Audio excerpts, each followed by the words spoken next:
بسم الله الرحمن الرحيم. السلام عليكم ورحمة الله وبركاته. إن الحمد لله نحمده ونستعينه ونستغفره ونعوذ بالله من شرور أنفسنا ومن سيئات أعمالنا. من يهده الله فلا مضل له ومن يضلله فلا هادي له. وأشهد أن لا إله إلا الله وحده لا شريك له. وأشهد أن محمدا عبده ورسوله أما بعد.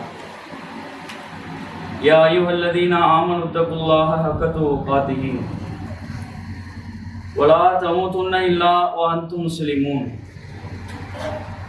يا أيها الناس اتقوا ربكم الذي خلقكم من نفس واحدة وخلق منها زوجها وبث منهما رجالا كثيرا ونساء واتقوا الله الذي تساءلون به والأرحام إن الله كان عليكم رقيبا.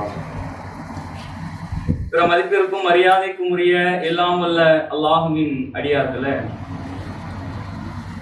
அல்லாஹுவின் மகத்தான அருளை கொண்டு அவன் நமக்கு கடமையாக்கி இருக்கிற புனிதமிக்க ஜும்ஆவில் நாம் அனைவரும் ஒன்று இருக்கிறோம். இந்த நேரத்தில் வல்ல நாயகனின் சாந்தியும் சமாதானமும் வற்றா பெருங்கருணையும் இவ்வுலகத்திற்கு அருட்கொடையாக அனுப்பப்பட்ட எம்பெருமானார் நபிகள் நாயகம் ஸல்லல்லாஹு அலைஹி வஸல்லம் அவர்களின் மீதும், அவர்களை இந்த உலகத்தில் பின்பற்றி வாழ்ந்த சத்திய சஹாபாக்கள், சஹாபிய பெண்மணிகள், தாவீன்கள், தபா தாவீன்கள், குறிப்பாக இங்கே கூடியிருக்கும் நம் அனைவரின் மீதும் என்றென்றும் நீடித்தலவட்டுமா. கண்ணியமிகுந்த எல்லாம் வல்ல அல்லாஹுவின் அடியார்களே, அல்லாஹுவின் தூதர் ஸல்லல்லாஹு அலைஹி வஸல்லம் அவர்கள் நாளை மறுமை நாளுடைய காட்சி எப்படி இருக்கும் என்பதை தன்னுடைய பொன்மணிகளின் மூலமாக நமக்கு கற்றுத்தருகிறார்கள். இந்த இஸ்லாமிய மார்க்கம் சொல்வது என்ன? இந்த உலகத்தில் வாழும் ஒவ்வொரு மனிதருக்கும் மறுமை வாழ்வு உண்டு. நாளை மறுமையுடைய நாளில் ஒவ்வொருவரும் விசாரிக்கப்படுவார். இது அனைவருக்குமே தெரிந்த அடிப்படையான ஒரு விஷயம். அப்ப இந்த மறுமையுடைய நாள் என்பது எப்படி இருக்கும் என்பதை அல்லாஹ்வின் தூதர் ஸல்லல்லாஹு அலைஹி வஸல்லம் அவர்கள் விவரிக்கிறார்கள். அந்த நாள் எல்லோருக்குமே தெரியும். சூரியன் தலைக்கு அருகாமையில் நிப்பாட்டப்பட்டிருக்கும். நாம் நிற்கும் அந்த தரை செம்புக்களால் உருக்கி ஊத்தப்பட்டதாக இருக்கும். அந்த நாளிலே ஒவ்வொருவரும் தன்னுடைய நிலை என்ன என்பதை குறித்து தான் சிந்தித்தவராக இருப்பார். தான் எந்த முடிவை அடைய போகிறோம், தான் எங்கே செல்ல போகிறோம், தனக்கு என்ன முடிவு நேரப் போகிறது, அல்லாஹ் நமக்கு என்ன தீர்ப்பு கொடுக்க போகிறான் என்பதை குறித்தவர்களாக தன்னை குறித்து மாத்திரம் சிந்திப்பார்கள். பக்கத்தில் தன்னுடைய உலகத்தில் வாழ்ந்ததனுடைய உறவு நிற்பார்கள், அவங்கள பார்க்க மாட்டாங்க. தன்னுடைய பிள்ளை நிற்பார், மனைவி நிற்பார், கணவர் நிற்பார், தன்னுடைய சொந்த பந்தங்கள், உறவினர்கள், நண்பர்கள் என்று எல்லோரும் பக்கத்தில் நிற்பாங்க. யாரையுமே கண்டுக்கிற மாட்டாங்க. ஒவ்வொரு ஆன்மாவும் தன்னுடைய நிலை என்ன என்பதை குறித்து சிந்தித்ததாக இருக்கும். எல்லோரும் கடுமையான வெயில். அல்லாஹ்வுடைய தூதர் அவர்கள் சொல்கிறார்கள், ஒவ்வொருவரும் தாம் செய்த பாவத்திற்கு ஏற்ப, ஒவ்வொருத்தருடைய வாழ்க்கையில பாவம் செஞ்சிருப்பாங்க, அந்த பாவத்திற்கு ஏற்ப வியர்வையில் மூழ்கியவராக இருப்பார்கள். ஒரு சிலர் கெண்டைக்கால் அளவிற்கு, ஒரு சிலர் முட்டுக்கால் அளவிற்கு, ஒரு சிலர் இடுப்பளவிற்கு, ஒரு சிலர் நெஞ்சளவிற்கு, ஒரு சிலர் கழுத்தளவிற்கு, ஒரு சிலரை வியர்வை மூழ்கடித்து விடும் அந்த அளவிற்கான பாவத்தோடு நாளை மறுமையில் நிற்பார்கள். இப்படி ஒட்டுமொத்த உலகத்தார்கள் மஹ்ஷருடைய மைதானத்திலே கூடி நிற்பார்கள். அப்படி நிற்கக்கூடிய அந்த வேளையில் ஒவ்வொருவரும் தன்னுடைய நிலை என்ன என்பதை குறித்து சிந்தித்துக் கொண்டிருக்கும் வேளையில் அல்லாஹ் ரப்புல் ஆலமீன் ஒரு சில மனிதர்களை மாத்திரம் தன்னுள் அழைத்துக் கொள்வான். ஒரு சில மனிதர்களுக்கு அல்லாஹ் ரப்புல் ஆலமீன் அழைப்பு விடுத்து அல்லாஹ்வுடைய தூதர் அவர்கள் சொல்கிறார்கள், எந்த நிழலும் இல்லாத நாளில், எந்த நிழலுமே இருக்காது, மரம் செடி கொடி எதுவுமே இருக்காது. அந்த நாளிலே அல்லாஹ் ரப்புல் ஆலமீன் ஒரு சில மனிதர்களை மாத்திரம் அழைப்பான், கண்ணியத்தோடு அழைப்பான். தன்னுடைய அர்ஷுக்கு கீழே அல்லாஹ்வுடைய சொன்னார்கள், சபஅத்துன், 7 கூட்டத்தார்கள் தன்னுடைய அர்ஷுக்கு கீழே அல்லாஹ் ரப்புல் ஆலமீன் இடம் அளிப்பான். வெயில் நின்றுகிட்டு இருப்பாங்க, ஒவ்வொருவரும் வேர்வையில மூழ்கி நின்றுகிட்டு இருப்பாங்க. அந்த நேரத்தில் அல்லாஹ் ரப்பல் ஆலமீன் ஒரு 7 கூட்டத்தார்கள் தம்முடைய வாழ்வில் முற்படுத்தியதன் காரணமா தன்னுடைய வாழ்க்கையில் அல்லாஹ்வுடைய தூதர் சொன்னாங்கன்னு ஒரு சில காரியத்தை செஞ்சிருப்பாங்களே, அப்படி செய்ததன் காரணமாக அந்த ஒரு 7 கூட்டத்தார்களை அல்லாஹ் ரப்பல் ஆலமீன் தன்னுடைய அர்ஷுக்கு கீழே, அவ்வளவு பிரம்மாண்டமான ஒரு அர்ஷு, அந்த சிம்மாசனத்திற்கு கீழே அல்லாஹ் ரப்பல் ஆலமீன் அவர்களை நிப்பாட்டி வைப்பான், நிறுத்தி வைப்பான். அங்கே அவர்கள் நிழலை அங்கே அனுபவிப்பார்கள் என்பதை அல்லாஹ்வுடைய தூதர் அவர்கள் சொல்கிறார்கள். நம்ம யோசிச்சு பார்க்கறது கொஞ்சம் ரியாலிட்டியா யோசிச்சு பாருங்க. உச்சி வெயில் அடிச்சுக்கிட்டு இருக்குது, வெறும் காலோட எந்த செருப்பு இல்லாம எந்த அணிகலனும் இல்லாம ஒரு மண்ணிலையோ ஒரு அல்லது ஒரு சிமெண்ட் ரோட்லயோ நம்மளால நிக்க முடியுமா? காலை பொத்து போயிருமே. ஆனா யோசிச்சு பாருங்க, நாளை மறுமையுடைய நாள்ல மனுஷருடைய மைதானத்துல செம்பினால் கரைத்து ஊத்தப்பட்ட அந்த ஒரு நிலத்திலே நம்மால் எப்படி நிற்க முடியும்? யோசிச்சு பாருங்க. அதனால தான் அல்லாஹ் சொன்னாங்க, இந்த ஒரு 7 பண்பு உடைய வாழ்க்கையில் இருந்தால், 7 அல்ல 7 ஏதாவது ஒன்று இருந்தாலும் கூட நீங்கள் நாளை மறுமையில இது போன்ற இந்த கொடூரமான ஒரு காட்சியில் இருந்து நீங்கள் தப்பித்துக் கொள்ளலாம் என்பதை அல்லாஹ்வின் தூதர் ஸல்லல்லாஹு அலைஹி வஸல்லம் அவர்கள் சொன்னார்கள். அப்ப இது எல்லோருமே கேள்விப்பட்ட செய்திதான். 7 நபர்கள், 7 கூட்டத்தார்கள், இதை நம்ம கேள்விப்படும் போது எல்லாம் கேள்விப்பட்டுட்டு அப்படியே ஒரு காதல வாங்கி இன்னொரு காதல விட்டுட்டு போயிடுறோம். என்றைக்காவது நாம உட்கார்ந்து அர்ஷுடைய நிழல் நாளை மறுமையில் இருக்கு, மனுஷருடைய மைதானத்துல நிக்க போறோம், ஒவ்வொருவரும் விசாரணைக்கு உட்படுத்தப்பட போகிறோம். அப்ப அந்த 7 கூட்டத்தார்கள்ல அந்த 7 பண்புகள்ல என்கிட்ட எத்தனை பண்பு இருக்கு என்னைக்காவது வச்சு பார்த்தோமா? 7 out of 1 வருவானா, 7 out of 2 வருவானா, 7 out of 3 வருவானா? 7ல எத்தனை பண்பு உடையவனா இந்த உலகத்துல நான் வாழ்ந்துட்டு இருக்கிறேன் என்னைக்காவது யோசிச்சு பார்த்துருக்கோமா? அதை யோசித்து பார்ப்பதற்கு, அது குறித்து சிந்தித்து பார்ப்பதற்கு நமக்கு நேரம் இல்லை. ஆனால் நாம் எதை இலகுவாக கடந்து செல்கிறோமோ அது நாளை மறுமையில நமக்கு கடினமாக மாறிவிடும். அதனால அந்த கடுமையை நம்மளால தாங்க முடியாது. அவ்வளவு விவரிப்பை நபிகள் நாயகம் ஸல்லல்லாஹு அலைஹி வஸல்லம் அவர்கள் மறுமை நாள் குறித்து சொன்னார்கள். இப்ப நாம் அந்த பண்புகளை நம்ம உள்ள வளர்த்துக் கொள்ளணும். அல்லாஹ்வுடைய தூதர் அவர்கள் சொன்னார்கள், முதல்ல யார் தெரியுமா? அர்ஷுடைய நிழலை பெறக்கூடியவர். அல்லாஹ்வுடைய தூதர் அவர்கள் சொன்னார்கள், அல் இமாமுன் ஆதில், நீதியை நிலைநாட்டும் தலைவர் என்றார்கள் நபிகள் நாயகம் ஸல்லல்லாஹு அலைஹி வஸல்லம். நீதியை நிலைநாட்டும் தலைவர் என்றால் ஆட்சி தலைவர் மாத்திரம் கிடையாது. எதுவாக இருந்தாலும் சரி, நாம் ஒரு தலைமை பொறுப்பை வகிக்கிறோம். ஒரு பள்ளிவாசலில் இருக்கலாம், அல்லது ஒரு வியாபாரத்தில் இருக்கலாம், அல்லது ஏதோ ஒரு விஷயத்தில் தலைமை பொறுப்பை வகிக்கிறோம் என்றால் அதிலே நீதியாக நாம் நடக்க வேண்டும். நமக்கு கீழே உள்ளவர்கள் மீது நீதி செலுத்த வேண்டும். அல்லாஹ்விற்கு மாத்திரம் பயந்து, அல்லாஹ்வுடைய அச்சத்தை உள்ளத்தில் வைத்து, இதுதான் நீதி என்று தெரிகிறது என்றால் அந்த நீதியின் பக்கம் செல்ல வேண்டும். அநீதமாக நடந்தால் அதற்கான தண்டனைகள் வேறு. ஆனால் அல்லாஹ்வுடைய எதை இங்க பாயிண்ட் அவுட் பண்றாங்கன்னு பாருங்க.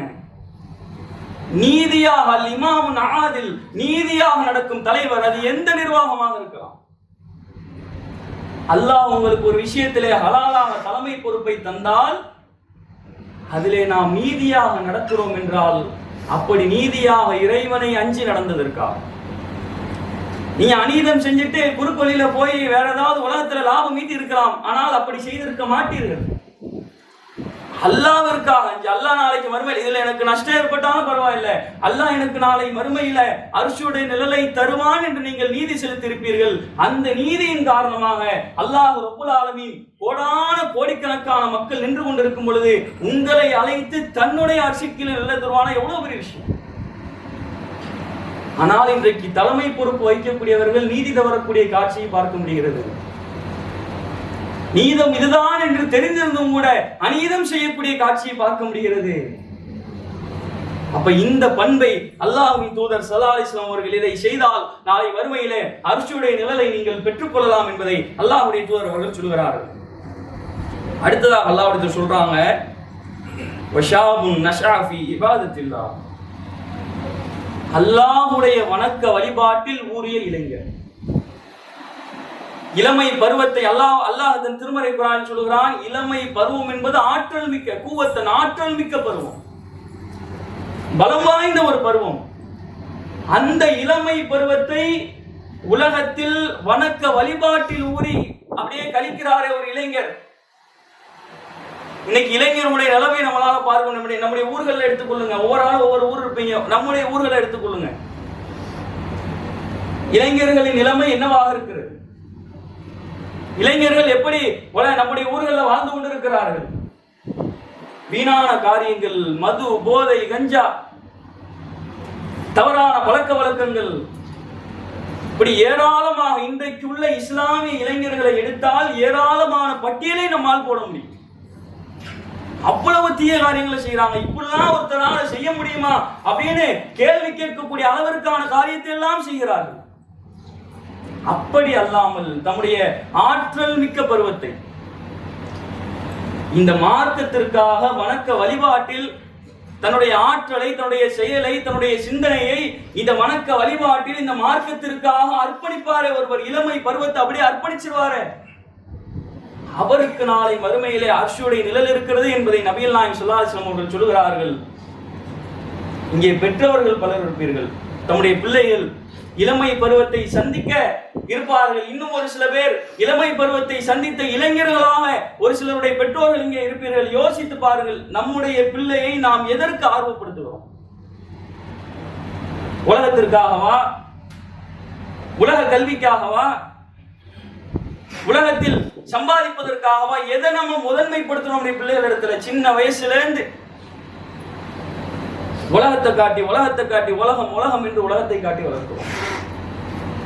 உலக கல்விதான் முக்கியம் என்பதை அவருடைய வாழ்விலே பெரும்பாலான வருடங்களை உலக கல்விக்காக செலவிடுவதற்காகவே நாம் அவர்களை தயார்படுத்துகிறோம். உலகத்திற்காக அவர்கள் செயல்படுவதற்காக அதற்காகவே நாம் அவர்களை தயார்படுத்துகிறோம். யோசிச்சு பாருங்க, நம்முடைய பிள்ளை இளமை பருவத்தை மார்க்கத்தோடு கழித்தால், உலகத்துல என் பிள்ளை இதை செஞ்சிட்டான் அப்படின்னு சொன்னா அதை நாம் நம்முடைய உறவுகளிடத்திலே சொல்வதை, நம்முடைய அண்டை வீட்டாளர்கள் சொல்வதை பெருமையா நினைக்கிறோம். என் பிள்ளை சாதிச்சிருக்கான், என் பிள்ளை நல்ல பெரிய படிப்பு படிச்சிருக்கான், என் பிள்ளை பெரிய இடத்துல வேலையில இருக்கான், என் பிள்ளை பல லட்சம் ரூபாய் சம்பாதிக்கிறான், இதெல்லாம் நம்ம பெருமையா நினைக்கிறோம் உலகத்துல. ஆனால் யோசித்து பாருங்க, உண்மையான பெருமை, உண்மையான கண்ணியம் எது என்பதை கொஞ்சம் அப்படியே நம்முடைய உள்ளத்துல ஏற்றி சிந்திச்சு பாருங்க. நம்முடைய பிள்ளை நாளை மறுமையில் நாம் பெற்றோராக இருக்கும்போது உலகத்தில் வாழும் பொழுது அவன் இளமை பருவத்தை மார்க்கத்திற்காக அர்ப்பணித்ததற்காக அல்லாஹ் ரப்புல் ஆலமீன் கோடான கோடிக்கணக்கான மக்கள் முன்னால் நம்முடைய பிள்ளையை தன்னுடைய அர்ஷுக்கு கீழே நிப்பாட்டினால் இதை விட பெரிய கண்ணியம் இருக்க முடியாது. இதை விட பெரிய கண்ணியம் இருக்க முடியுமா? நாளைக்கு மறுமையில் அல்லாஹ் ரப்புல் ஆலமீன் நம்முடைய பிள்ளையை தூக்கி அர்ஷுடைய கீழே நிழலுக்கு கீழே நிப்பாட்டினா அதை விட பெருமை என்ன உலகத்துல? ஆனா இதெல்லாம் உட்கார்ந்து சிந்திக்கிறதுக்கு நம்ம நேரம் இல்லை. பிள்ளைங்க பள்ளிவாசலுக்கு போனா பள்ளிவாசலுக்கு போகாதன்னு சொல்றோம், போனியா தொழுவுனியா வந்து அதோட இருந்துரு அப்படிங்கிறோம். இல்ல பள்ளிவாசல்ல இந்த பள்ளியை கூட்ட சொன்னாங்க, பள்ளியை தொடக்க சொன்னாங்க, பள்ளியை துப்புரவு பண்ணி செய்ய சொன்னாங்க, வெள்ளிக்கிழமை கூப்பிட்டாங்க, அதெல்லாம் போகக்கூடாது, போனா தொழுதாவா இரு, இப்படி சொல்லக்கூடிய பெற்றோர்களை பார்க்கிறோம். அப்ப நம்முடைய பிள்ளைகளை எதற்காக நாம் தயார்படுத்துகிறோம்? யோசித்து பாருங்க. ஒருவேளை நாம் சரியாக நம்முடைய பிள்ளையை வளர்த்து இளமை பருவத்தை மார்க்கத்தோடு கழிப்பதற்கான ஒரு வழியை நாம் ஏற்படுத்தினால் அந்த பிள்ளை நாளை மறுமையில் நம்மை சொர்க்கத்தை நோக்கி அழைக்கக்கூடிய பிள்ளையாக இருக்கும், நமக்காக துஆ செய்யக்கூடிய பிள்ளையாக இருக்கும். நீங்கள் மரணித்து விட்டாலும் கூட உங்களுக்காக துஆ செய்வான். அதை விட ஒரு சிறந்த காரியம் உலகத்தில் இருக்க முடியுமா? அல்லாஹ் அதான் சொன்னாங்க, நீங்க மரணித்த பிறகு 3 காரியங்கள் உண்மை பின்தொடர்கிறது. அதிலே சொன்னார்கள், அல் வலதுன் சாலிஹ், உமக்காக வேண்டி பிரார்த்தனை செய்யக்கூடிய உங்களுடைய பிள்ளை என்று நபிகளார் சொன்னார்களே, அப்படிப்பட்ட பிள்ளையை நாம் உருவாக்கி இருக்கிறோமா? யோசிச்சு பாருங்க. இன்னைக்கு நாம மூத்தா போனா நம்முடைய பிள்ளை நமக்காக பிரார்த்தனை செய்யுமா? ஒரு வாரம் அல்ல, ஒரு மாதம் அல்ல, இறக்கும் வரைக்கும் அந்த பிள்ளை நமக்காக பிரார்த்தனை செய்யுமா என்று யோசித்து பாருங்க. அப்படிப்பட்ட பிள்ளைகளை நாம் உருவாக்க வேண்டும். அதைத்தான் நபிகளார் சொன்னார்கள், வணக்க வழிபாட்டில் ஊறிய இளைஞர் என்றார்கள். அதே போல அடுத்ததாக ரசூலுல்லாஹ் சொல்றாங்க, வரஜுலு கல்புன் முஅல்லக ஃபீ மசாஜிதி, யார் பள்ளிவாசலோடு தம்முடைய உள்ளத்தை தொடர்பு படுத்திக் கொண்டார், அது இளைஞர்களுக்கு. வணக்க வழிபாட்டில் ஊறிய இளைஞர் நபிகளார் அது தனி கேட்டகிரி, எல்லோருக்குமான பொதுவான ஒரு விஷயமாக நபிகளார் சொல்கிறார்கள். மசாஜித் மஸ்ஜித், அதாவது பள்ளிவாசலோடு தம்முடைய உள்ளத்தை ஒருவர் தொடர்பு படுத்திக் கொள்வார். பள்ளிவாசலுக்கு ஒன்னா செஞ்சு கொடுக்கிறது, பள்ளிவாசல்ல இருக்கிறது, பள்ளிவாசலை நேசிப்பது, பள்ளிவாசலோடு உள்ளத்தை தொடர்பு படுத்துறது, பள்ளியில் சென்று பாங்கு சொல்லுவது, இக்காம சொல்லுவது, மாத்தீன் இல்லை என்றால் தொலை வைப்பது, இப்படி பள்ளிவாசல தன்னுடைய வீடுமாறு நினைக்கிறாரு, பள்ளிவாசலோடு தொடர்பு படுத்திக்கிறாரு, பள்ளியில உட்கார்ந்து குர்ஆன் ஓதுறது, பள்ளியில உட்கார்ந்து திக்ர் செய்யறது, இப்படி பள்ளியோடு தம்முடைய உள்ளத்தை தொடர்பு படுத்திக் கொள்கிறாரே, அவருக்காக நபிகள் நாயகம் ஸல்லல்லாஹு அலைஹி வஸல்லம் அவர்கள் சொல்கிறார்கள், இவர் நாளை மறுமையில் அர்ஷுடைய நிலையிலே நிற்பார். நாம் எப்படி இருக்கிறோம் என்பதை யோசிப்பார். ஊர்ல நம்முடைய பள்ளி இருக்கும், பள்ளியில நம்முடைய பங்கு என்ன, அதை யோசித்து பாருங்கள். பள்ளிக்கு நாம என்ன கொடுத்தோம், பள்ளிவாசலுக்காக என்ன செய்தோம், பள்ளிவாசல்ல ஒரு நாளாவது தொடப்பத்தை பிடிச்சு ஒரு நாள் நம்ம பள்ளியை கூட்டி இருக்கிறோமா, யோசிச்சு பாருங்க. பள்ளிவாசல நேசிச்சாக மக்கள் தொழுகிற இடம், நூற்றுக்கணக்கான மக்கள் வர்ற இடம், போய் ஒரு வெள்ளிக்கிழமை போய் ஒரு மாப்பை போடுவோம், ஏதாவது ஒரு வேலையை செய்வோம், அங்க போய் இருக்கிற இமாமுக்கு ஒரு ஹெல்ப்பா இருப்போம், என்றைக்காவது செஞ்சிருக்கிறோமா, யோசிச்சு பாருங்க. அதெல்லாம் குறிச்சு சிந்திக்க நமக்கு நேரம். நாம என்ன நினைக்கிறோம், அப்படின்னு இருக்காரு, அவர் இருக்காரு, இவர் இருக்காரு, இமாம், அதெல்லாம் பாத்துக்கிறோம். அந்த காசு கொடுத்தா வேலை பார்த்துவாங்க. அப்ப இப்படி நம்முடைய சிந்தனைகள் செல்வதனால் அல்லாஹ்வுடைய தூதர் சொன்ன ஒவ்வொரு வாய்ப்புகளையும் நாளை மறுமையிலே நாம் பரிசாக பெறக்கூடிய ஒவ்வொரு வாய்ப்புகளையும் நாம் இழந்து வருகிறோம் என்பதை புரிந்து கொள்ளுங்கள். இப்படி பள்ளிவாசலை உள்ளத்தோடு தொடர்பு படுத்திக் கொள்வர் நாளை மறுமையிலே அர்ஷுடைய நிலை பெற்றுக் கொள்வார். அதே போல அடுத்ததாக ரசூலுல்லாஹ் சொல்றாங்க, ரஜுலு தஸத்தக, வலக்கரம் செய்யும் தர்மம் இடக்கரம் தெரியாமல் செய்தவர். அப்படின்னா என்ன அர்த்தம், ஒவ்வொரு தர்மத்தையும் இஹ்லாஸோடு செய்தவர். அவர் செய்யற தர்மம் வலது கரத்துல கொடுப்பார், இடது கரத்துக்கு கூட தெரியாம, அந்த அளவுக்கு இஹ்லாஸோடு இருக்குன்னு நினைப்பார். இன்னைக்கு பார்க்கிறோம், தர்மங்களை கொடுக்கிறார்கள், அது சபைகளிலே சொல்லி காட்டப்பட வேண்டும் என்று நினைக்கிறார். அது எங்கே இருந்தாலும் சரிதான். ஒரு ஏழைக்கு தர்மம் கொடுக்கிறாரா, ஒரு கல்விக்கு தர்மம், ஒரு கல்வி உதவிக்காக கொடுக்கிறாரா, ஒரு பள்ளிவாசல் கொடுக்கிறாரா, அல்லது ஏதோ ஒரு சமுதாய காரியத்திற்காக கொடுக்கிறாரா, ஒரு சிலரை பார்க்கிறோம், அல்லாஹ் பாதுகாத்தவர்களை தவிர அவர்கள் ஒவ்வொரு சபையிலும் நினைவு கூறப்பட வேண்டும் என்பதை விரும்புகிறார்கள். இவர் இவ்வளவு ஃபண்டு தந்திருக்கிறாரு, இவர் இவ்வளவு காசு தந்திருக்கிறாரு,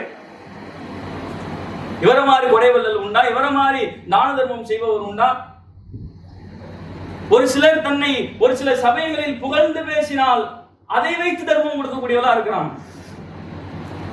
ஒரு சபையில இருந்து பேசுறோம்னு வைங்க, ஏதோ ஒரு சமுதாய காரியத்துக்காக பொருளாதாரம் தேவைப்படுது, அப்ப அந்த இடத்துல போயிட்டு ஆமா இந்த இவர் இருக்கிறார், இவர் முடிச்சு கொடுத்துருவார், இப்படி சொன்னா தர்மம் கொடுக்கக்கூடியவர்கள் இருக்கிறார்கள்.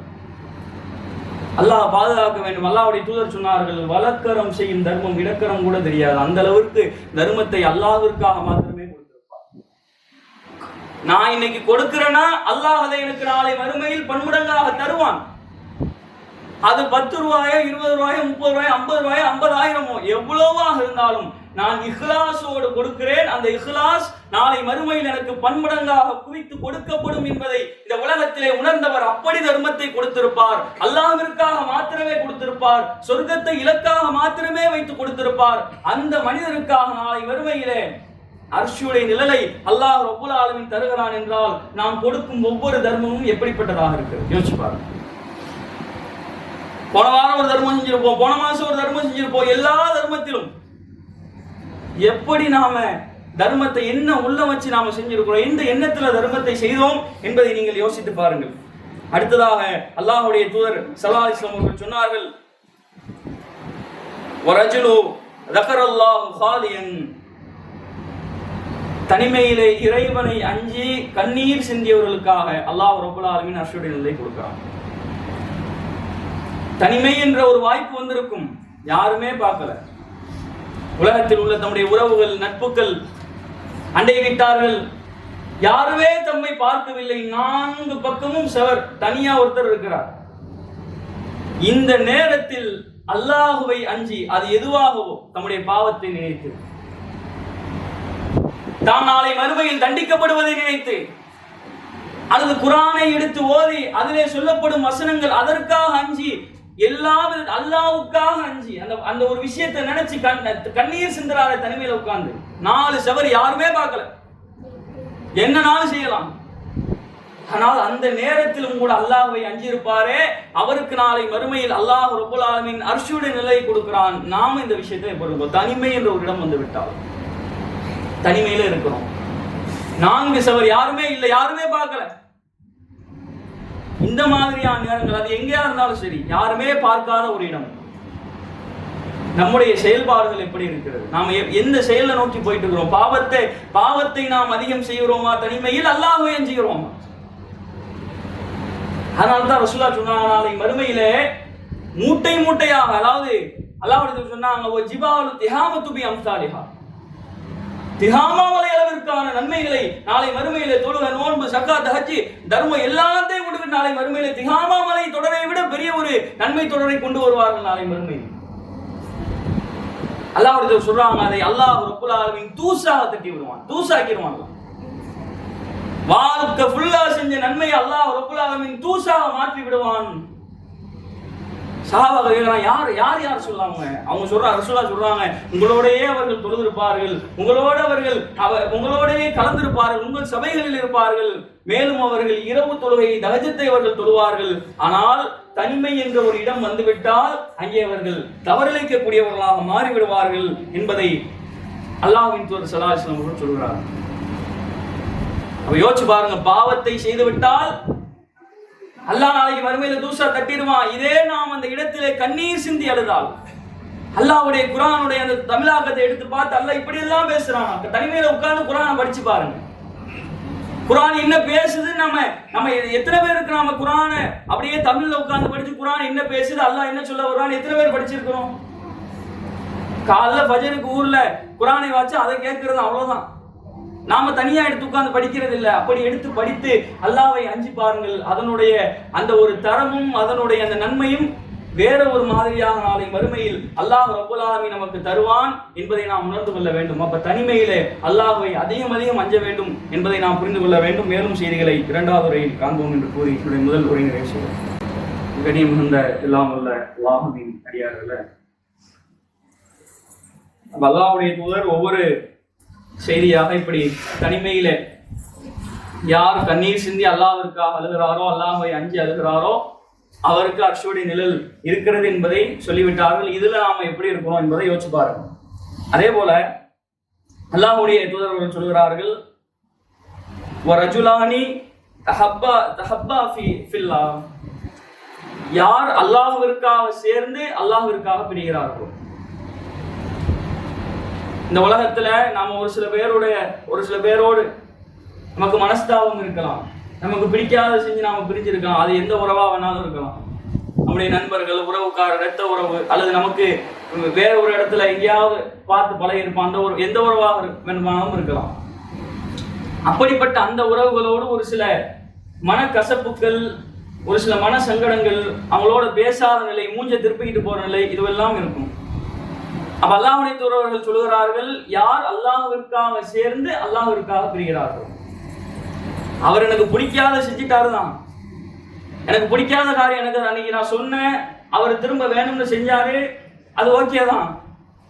இருந்தாலும் கூட அவர் எனக்கு அநீதம் செஞ்சிருந்தாலும் கூட, எனக்கு மனக்கசப்பான காரியத்தை அவர் செஞ்சிருந்தாலும் கூட அல்லாஹ்வுடைய தூதர் சொல்லிவிட்டார்கள், அல்லாஹ்விற்காக சேர்ந்து அல்லாஹ்விற்காக யார் பிரிகிறார்களோ அவர்கள் நாளை மறுமையில அர்ஷுடைய நிழலுக்கு கீழே இருப்பாங்கிறது அல்லாஹ்வுடைய சொல்லிட்டாங்க. அதனால நான் சேர்றேன். இப்படி யார் சேருகிறார்கள்?